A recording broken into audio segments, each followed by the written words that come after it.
Los investigadores de la época clásica se confiesan incapaces de interpretar la escritura grabada en la Gran Pirámide.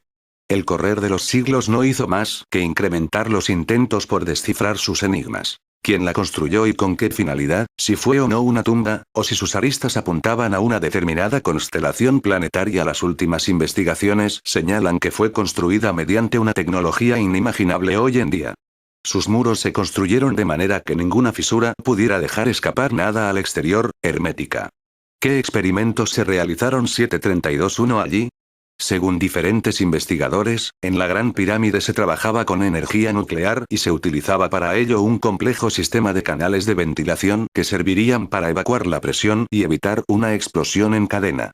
La energía producida podría servir como combustible para determinado tipo de naves. Por otra parte, las medidas de otro de los enigmas más inquietantes de la historia, el Arca de la Alianza, construida por Moisés siguiendo las indicaciones de Yahvé y muy parecida a otro tipo de arcas egipcias, encajan con asombrosa exactitud en el tanque de granito de la cámara del rey. ¿Tecnología nuclear en el Egipto predinástico? ¿Cómo y para qué? La Gran Pirámide alberga el legado de antiguos conocimientos que se desarrollaron o aparecieron en las riberas del río Nilo mucho antes de SC0-1117XXX1 de la existencia del propio Egipto. En ningún otro lugar del planeta, los hombres, generación tras generación, han buscado allí tesoros histórico-científicos, materiales o intelectuales, afrontando un desafío descomunal: descubrir el propósito de los arquitectos de la Gran Pirámide. Todo esto a pesar de que los arqueólogos menos imaginativos han clasificado el monumento como una tumba y nada más, acción que no concuerda con ninguna actitud humana en todos los tiempos.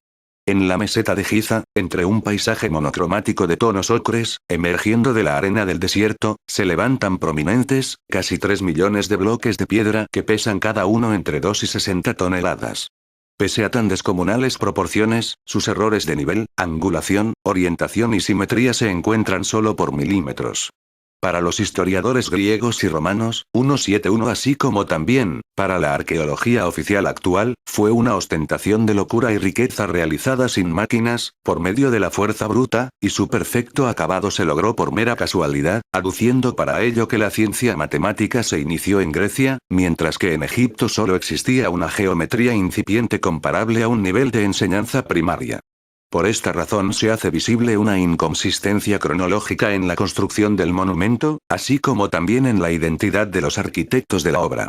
El interior de la pirámide parece encontrarse en el mismo estado en que lo hallaron los árabes en el año 820 de nuestra era. Aunque el cofre de granito rojo es su único elemento decorativo, la ausencia de ornamentos no hace sino engrandecer su interior. Nada queda de todo lo que pudieran haber contenido la cámara del rey, la de la reina y la del caos. Uniendo las tres, hay canales diminutos de significado ignoto, 1961 pasajes estrechos que humillan más que dignifican al hombre que los recorre. La gran galería, impresionante de tamaño, empequeñece el orgullo cuando uno se enfrenta a lo solemne en la más absoluta soledad. 46 interminables metros de muros, perfectamente paralelos, constituyen la obra magna de la ingeniería pétrea. Todo un entramado que no guarda ni un solo jeroglífico, ni una sola inscripción, ni el más mínimo relieve realizado por la mano de los constructores en ninguno de los 2.800.000 bloques de piedra, en los casi 3 millones de metros cúbicos de roca, en los 7 millones de toneladas de piedra erigidos como homenaje a la mística, a la ciencia o a la locura. Sin embargo, Abd al-Latif, historiador árabe Gran Galería 1-1 del siglo XIII, dijo que en los bloques de revestimiento estuvieron grabados, con caracteres ininteligibles, un gran número de inscripciones. Heródoto, quien contempló la pirámide hacia el año 440 a.C., comenta los mismos signos, cuya interpretación era para él tan desconocida como para el guía que le acompañaba.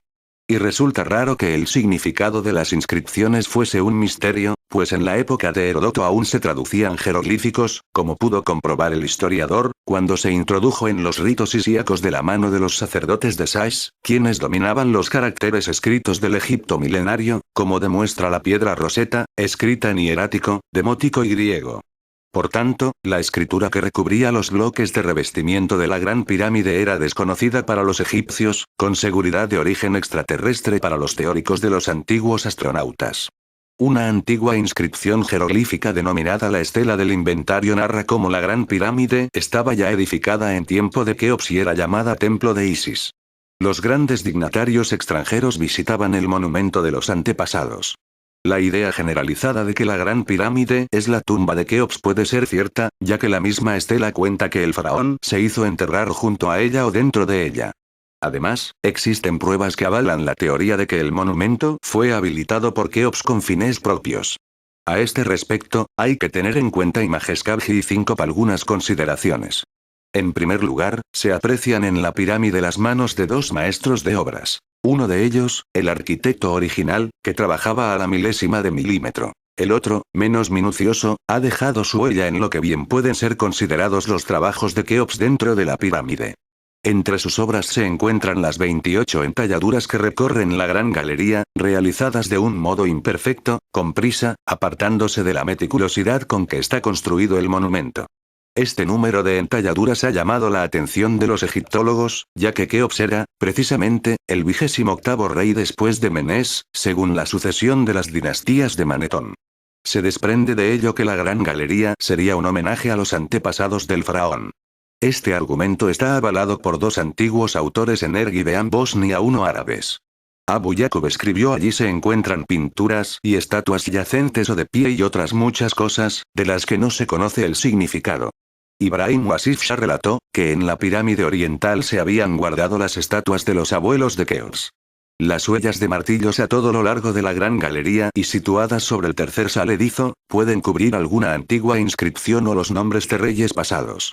Tal vez fue este el motivo por el cual el faraón Keops fue odiado por su pueblo, según narraron a Heródoto, por haber utilizado este antiguo templo del Sis como el lugar donde construir su tumba.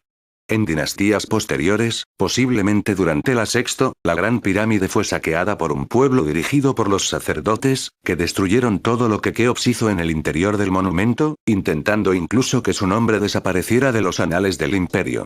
Por eso el faraón resulta para la arqueología un perfecto desconocido, del que solo ha subsistido una pequeña estatua de 9 centímetros de alto que se conserva en el Museo de El Cairo. La Gran Pirámide quedó destripada y desierta durante más de 2000 años, hasta el advenimiento de Ramsés II. Una inscripción grabada en la roca, frente a la cara norte de la pirámide de Kefren, nos dice que el superintendente de los trabajos, Mai, grande del templo de Maat, y el intendente de los trabajos canales ventilación pirámide estrellas 1 del templo de Amón en Tebas, Seanjta, trabajaron en la reparación de las dos grandes pirámides de Giza. Bajo la inscripción se encuentra el mismo signo misterioso que se puede observar en el techo de la cámara del caos. Es decir, que en tiempos de Ramsés II se emprendieron trabajos en la Gran Pirámide con objeto de poner a punto su interior y de seguir celebrando allí las iniciaciones isíacas.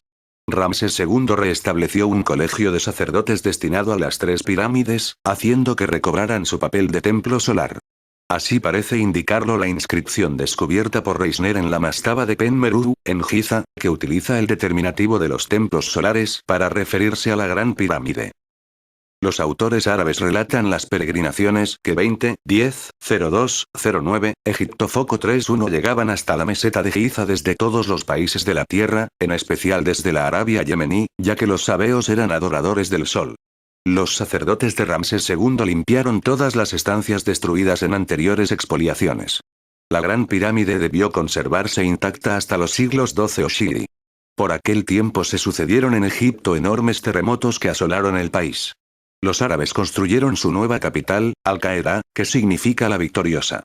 Durante muchos años, se fue retirando el revestimiento que cubría la pirámide. La noticia de la ausencia de tesoros se extendió entre los expoliadores y la Gran Pirámide quedó abandonada. Las expoliaciones del revestimiento de los siglos XII y Shili y la arena del desierto acumularon grandes montañas de escombros de más de 30 metros. Fue en el Renacimiento cuando se avivó el interés de Endera 1-2 por la ciencia por las cámaras y pasadizos los cuales fueron limpiados. Entonces la Gran Pirámide empezó a mostrar sus misterios. Los investigadores de la época clásica ya manifestaron su asombro ante la ausencia total de dispositivos tecnológicos relacionados con la construcción de las enigmáticas pirámides. La arqueología, ignorante de la física, la geometría o las matemáticas, ha intentado, con poco éxito, explicar el cómo y el porqué de tan colosal construcción. Durante el siglo XIX se descubrieron las relaciones de la Gran Pirámide con los números pi y phi, dando inicio a una nueva orientación investigativa hacia la interpretación de sus medidas, dando como resultado las más insólitas explicaciones. En pulgadas, en yardas, en metros, en litros o en varas, las mediciones conducían a la Imagescam 857 o 7 explicación del presente, del pasado y del futuro. El pensamiento científico adquiere formas ajenas a la lógica incluso, contrarias al sentido común. La ausencia total de referencias científicas y tecnológicas en las excavaciones, inscripciones y textos egipcios ha sido interpretada como prueba de que aquel pueblo no poseyó ningún conocimiento tecnológico y que vivió en una total ignorancia científica. Conclusión obligada si se tiene en cuenta que la primera rueda encontrada, pertenece a la 12 dinastía, la primera plomada a la 18, los primeros textos astronómicos aparecen en sarcófagos de la 11 dinastía, el papiro Rind, de la dinastía 13, tiene un nivel científico correspondiente a la escuela elemental y los primeros cuchillos de hierro corresponden a la Xvi dinastía. En términos concretos, la documentación arqueológica nos muestra de Era 1 una civilización que avanzaba dificultosamente por el camino de la ciencia y que al cabo de 3000 años de evolución todavía necesitaba importar de Grecia los pocos conocimientos que llegó a poseer. Si admitimos que la Gran Pirámide no pudo ser construida por los egipcios de la cuarta dinastía, nos tenemos que plantear entonces otro tipo de hipótesis que puedan explicar la tecnología empleada y el uso que se le dio a la colosal estructura. Están contabilizadas 114 pirámides a lo largo del Nilo, situadas siempre en su ribera occidental, pero una se destaca por su tamaño, proporciones, conservación y perfección. Es la Gran Pirámide, la única gran maravilla del mundo antiguo que se conserva. Con las 114 pirámides censadas en Egipto se pueden hacer dos grupos. Las 5 de la cuarta dinastía, 3 en Giza y 2 en Dasur, y todas las demás. Estas 109 pirámides Cliven Olan Tunnel Sade Temple of Dendera Egiptuno restantes no ofrecen problemas tecnológicos y no cabe duda de que fueran construidas por la cultura faraónica, ansiosa de emular a las otras 5, las que se encontraron los primeros egipcios que llegaron a las riberas del Nilo. Las 5 pirámides atribuidas a Snefru, Keops, Kefren y Micerinos no solo hay que separarlas del conjunto a causa de su envergadura y perfección, sino también porque no contienen en su interior la más leve pista de cuándo fueron construidas, ni por quién, ni con qué motivos. Por el contrario, todas las demás pirámides e incluso las tumbas de la cuarta dinastía están repletas de jeroglíficos, esculturas y relieves que hacen fácil su datación. Y si ello es así, también su utilidad puede ser diferente y por tanto cuestionada. Existen diversas teorías que tratan de explicar su existencia y funcionabilidad tales como el de servir como antenas emisoras receptoras, como pila Irak batería Badagun o hitos geodésicos, como almanaque de tiempos pasados y futuros, como templo de iniciación, como archivo de conocimientos de antiguas civilizaciones ancestrales desaparecidas o como observatorio astronómico. Tal vez no sea nada de ello, o quizás sean todo eso a la vez. Pero hay más, porque si partimos de que la Gran Pirámide no fue construida por los egipcios, tendríamos que considerar a los constructores como una raza de seres poseedores de una avanzada tecnología desconocida incluso en nuestra moderna era espacial. Una de las grandes incógnitas que plantea la Gran Pirámide, es el hecho de que vulnera el principio de economía en cuanto al trabajo empleado. Observando nuestro alrededor, nuestra actual industria de la construcción es capaz de realizar losas anguladas perfectas y nuestros albañiles están capacitados para unirlas en íntimo pirámide 10-1 contacto, pero el principio de economía señala que tal alarde sería una completa tontería, ya que multiplicaría por 10 el tiempo de ejecución, con el consiguiente aumento dinero invertido. Es decir, poseemos una técnica que nos permite rozar la perfección, pero no es necesario emplearla. Distinto es que se revista con cerámica una nave espacial. Entonces sí es necesario el íntimo contacto de las piezas para evitar el calor producido por el rozamiento cuando la nave choca contra la atmósfera. En la Gran Pirámide trabajaron sin que importara el principio de economía. Y, además, sin motivo aparente, ya que para una tumba no hacía falta tal derroche de técnica. La única respuesta coherente es que si en las juntas de los bloques de revestimiento de los corredores y de las cámaras Imagescao 7U65 no caben ni el filo de una cuchilla de afeitar, es porque el constructor necesitaba que el conjunto fuera hermético. ¿Cuál era la razón? Los pocos bloques de revestimiento que aún se encuentran en la cara norte delatan su estampa inicial. Hoy solo quedan en su lugar 3 o 4. Originalmente tuvo 27.000 bloques, perfectamente encajados y pulidos. Como realización tecnológica de alta precisión no existe nada en el mundo entero que iguale este revestimiento calcáreo. La tarea parece imposible.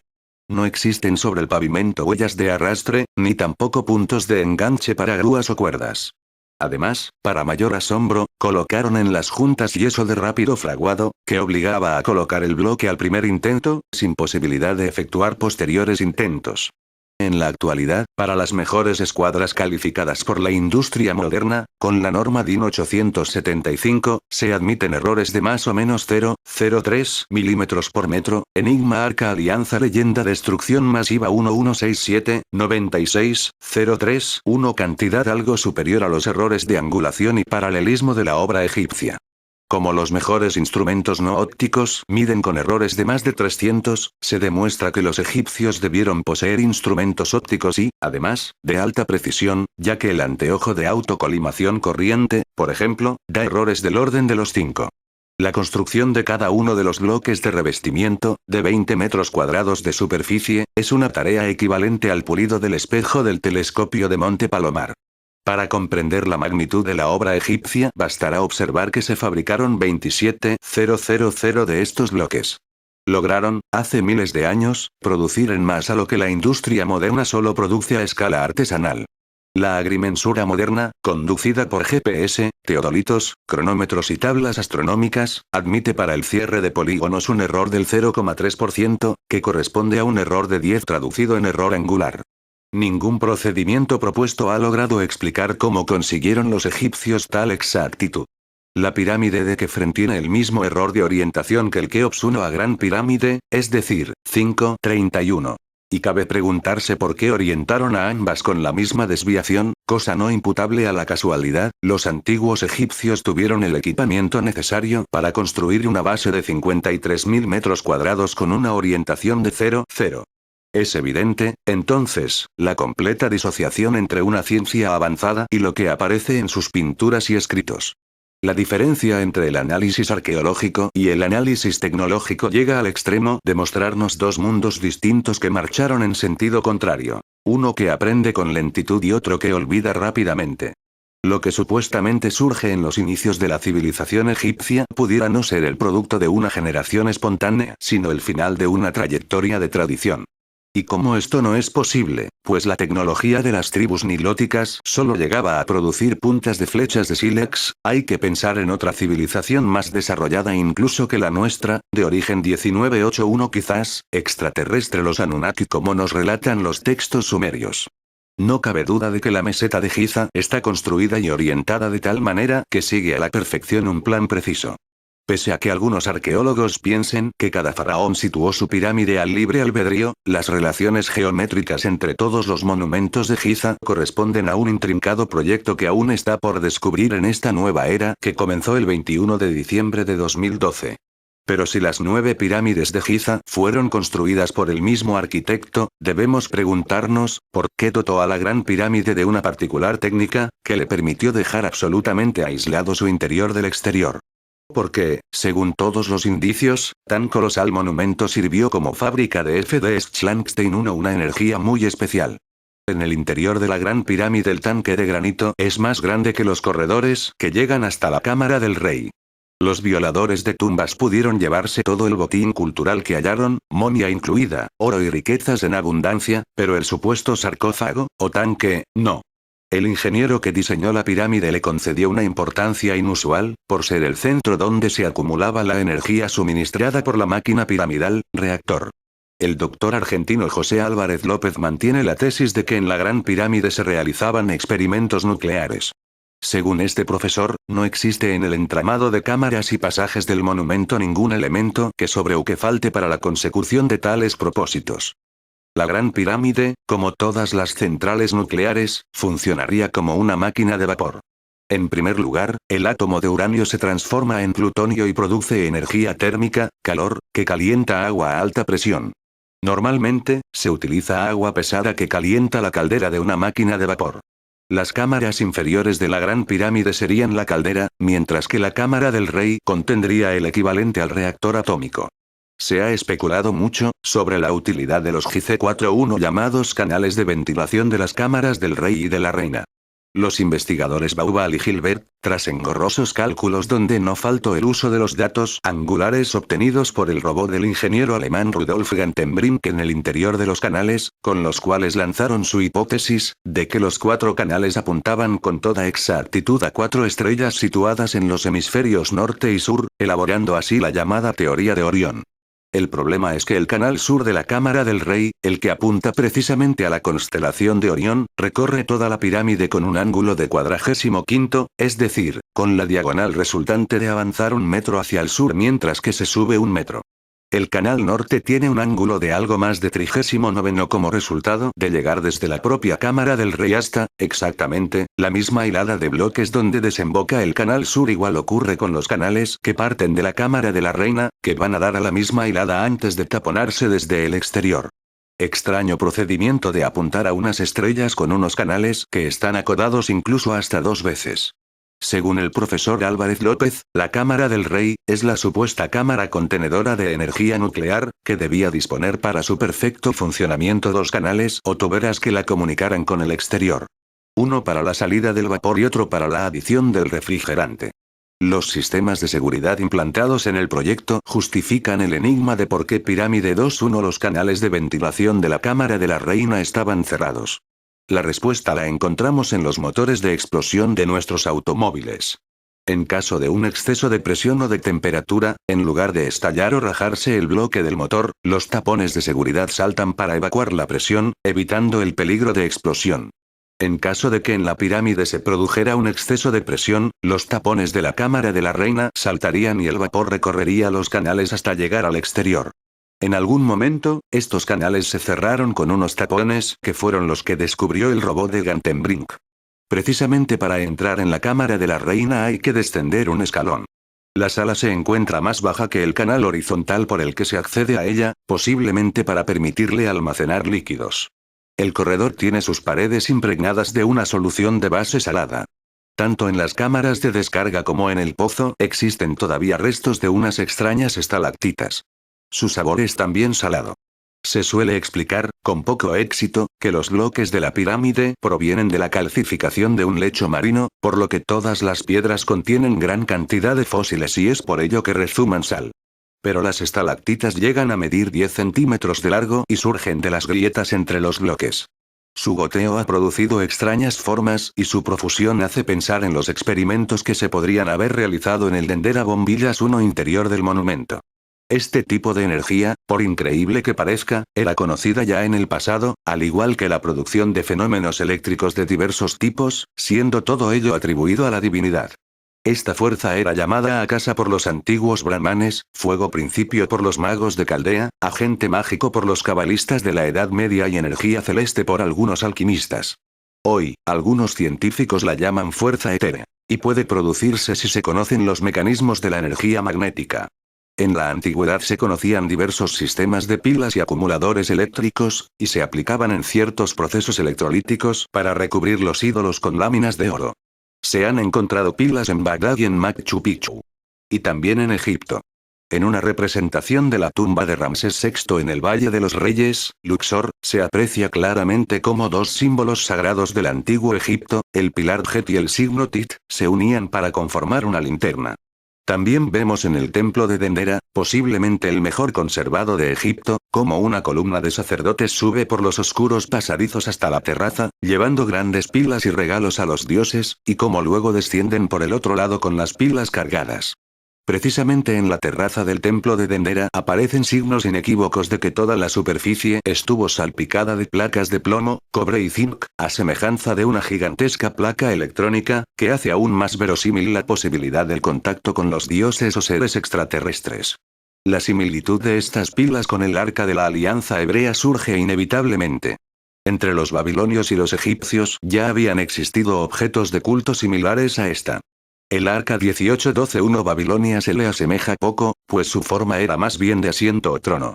El arca egipcia se le parecía más. Consistía en un cofre o templete de dimensiones aproximadas a las de la judía, y tenía figuras de genios con las alas desplegadas.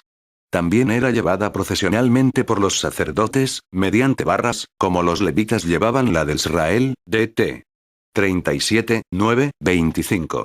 Moisés, gran iniciado en los misterios de Egipto, tuvo acceso a los secretos de pirámides y templos y, siguiendo las indicaciones de Yahvé, alentó a los judíos para que se apropiaran de todo el oro posible con el fin de hacer el Arca de la Alianza, que serviría como condensador eléctrico y que trabajaría, según estudios realizados, con de potencial de 100.000 V, pudiendo recargarse con la electricidad atmosférica del desierto, lo mismo que ocurre con la estática de los coches. Pero lo más curioso es que las medidas del arca encajan con pasmosa exactitud en el tanque de granito de la cámara del rey de la Gran Pirámide, siendo esta sala de similares dimensiones a la que Salomón construyó para guardar el arca en el primer templo, en Jerusalén. Al sondear los misterios de las pirámides o del Arca de la Alianza nos acercamos todavía más a una desconocida tecnología, más propia de los dioses que de los hombres. Unos dioses de extraños comportamientos que dejaron en la meseta de Giza o en el desierto del Sinaí señales de su paso, aunque estuviesen escondidos tras una nube o gran pirámide de Giza 1-1, imponiendo su criterio bajo las amenazas de su poder. Unos dioses que pudieron hacer algunas colosales obras que encontramos en Egipto y que incluso las pusieron en funcionamiento, aunque los materiales que pudieron emplearse, como el uranio enriquecido o el plutonio, se camuflaran bajo palabras tan enigmáticas como el testimonio. Nuestros alcances científicos ya nos permiten evaluar la tecnología aplicada en la Gran Pirámide y comprender el significado de algunas extrañas frases de los libros sagrados. En el arca pondrás el testimonio que yo te voy a dar. Éxodo 2:16. La humanidad está redescubriendo la tecnología empleada por los dioses que nos crearon. Cuando la descifremos o redescubramos totalmente seremos dioses, estaremos listos para salir al espacio y crear civilizaciones en otros mundos igual que ellos lo hicieron en el pasado remoto de la Tierra. Este conocimiento es revelado como parte del secreto mayor guardado a la humanidad, que poco a poco se va develando ante los ojos de la raza humana.